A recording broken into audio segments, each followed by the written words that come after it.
प्रदेश कांग्रेस अध्यक्ष जीतू पटवारी के खिलाफ अशोकनगर में दर्ज हुई एफआईआर के खिलाफ कांग्रेस लामबंद हो गई है। इंदौर में कांग्रेस ने एफआईआर को गलत बताते हुए संभागायुक्त कार्यालय पर ज्ञापन सौंपा है।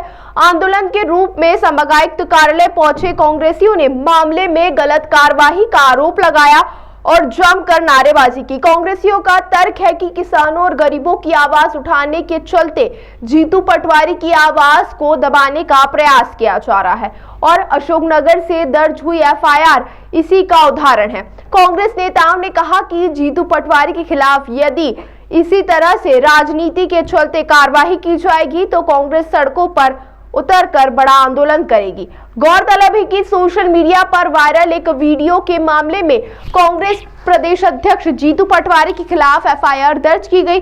पटवारी ने यह झूठे साक्ष्य बनाने और जातीय वैमनस्य फैलाने का आरोप लगाया। बता दें कि 26 जून 2025 को सोशल मीडिया पर एक वीडियो वायरल हुआ। इसमें युवक ने आरोप लगाया था कि उसके साथ मारपीट की गई है। मामला सामने आने के बाद इस पर राजनीतिक घमासान मच गया था और जीतू पटवारी ने इसे मुद्दा बना लिया था। हालांकि मामला गरमाने के बाद अशोकनगर कलेक्टर को दिए गए शपथ पत्र में ग्राम मुंडा निवासी युवक ने उसके साथ केवल मारपीट की बात कही। शपथ पत्र में युवक ने बताया कि कुछ कांग्रेस नेता उसे और उसके भाई को ओरछा लेकर गए, वहां जीतू पटवारी से मुलाकात कराई और उसे भड़काया गया था, जो इस पर अशोकनगर में जीतू पटवारी के खिलाफ एफआईआर दर्ज की गई है।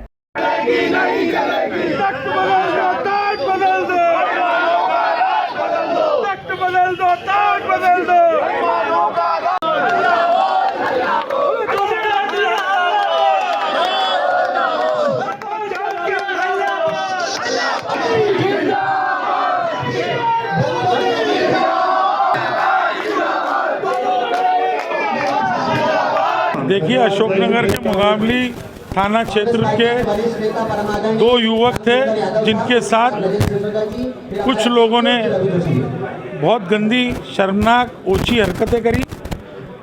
मध्य प्रदेश के यशस्वी अध्यक्ष जीतू पटवारी जी जब से अध्यक्ष बने हैं, मध्य प्रदेश में जहाँ जहाँ तानाशाही हो रही है, जहाँ जहाँ गरीबों को और आदिवासियों को, पिछड़ों को, दलितों को कुचला जा रहा है, लगातार जीतू पटवारी जी वहाँ जाकर उनकी आवाज़ को प्रशासन तक और शासन तक पहुँचा रहे हैं। इसी क्रम में जब जीतू पटवारी जी अशोकनगर जाते हैं, मुगावली थाने के वो युवकों की बात सुनते हैं, माननीय कलेक्टर साहब से चर्चा करते हैं, उसके बाद उनके खिलाफ उनसे ही शपथ पत्र झूठा दिलवाकर और उन पे एफआईआर दर्ज की गई।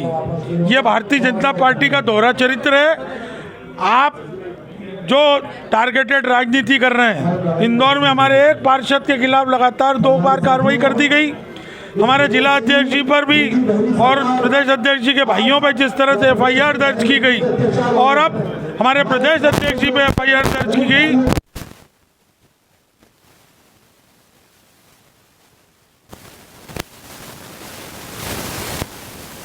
कांग्रेस भी आएगी, हम लोगों ने भी सत्ताएं देखी है, पर इस तरह का जो आप जो कर रहे हैं, इस तरह की मानसिकता कभी कांग्रेस की नहीं रही। कांग्रेस इस एफआईआर के खिलाफ अपनी आवाज उठाएगी और सड़कों पर लड़ाई लड़ेगी।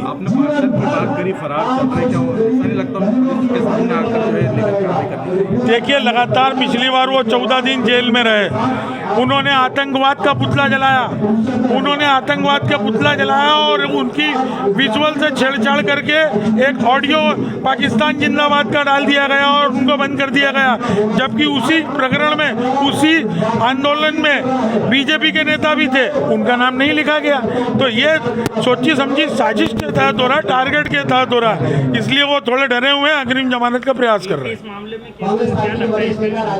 देखिए, ये झूठा प्रकरण है और थोड़े दिनों में ही दूध का दूध और पानी का पानी हो जाएगा। देखिए, अभी लगातार प्रशासन बीजेपी के एजेंडे पर कार्य कर रहा है।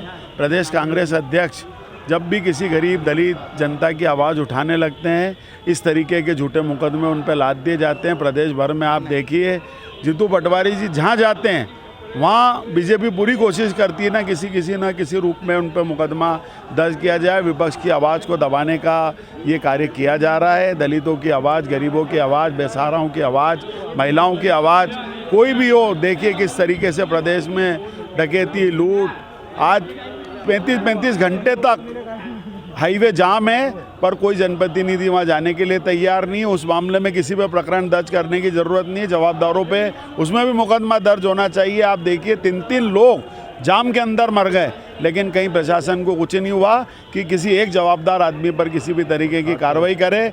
आदिवासियों के मकान उखाड़ के फेंक दिए।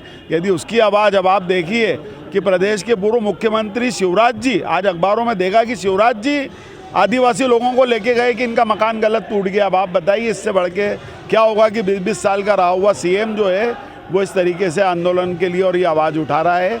तो निश्चित रूप से पूरी विपक्ष की आवाज़ दबाने का एक काम है। जीतू पटवारी तो एक बहाना है और ये घटना तो एक बहाना है। किसी भी तरीके से विपक्ष जो है इनके खिलाफ आवाज़ नहीं उठा सके, सही बात नहीं उठा सके, इसके लिए क्या है। ताज़ा खबरों के लिए सब्सक्राइब करें JSR टाइम्स और साथ ही नोटिफिकेशन पाने के लिए बेल आइकन को दबाएं।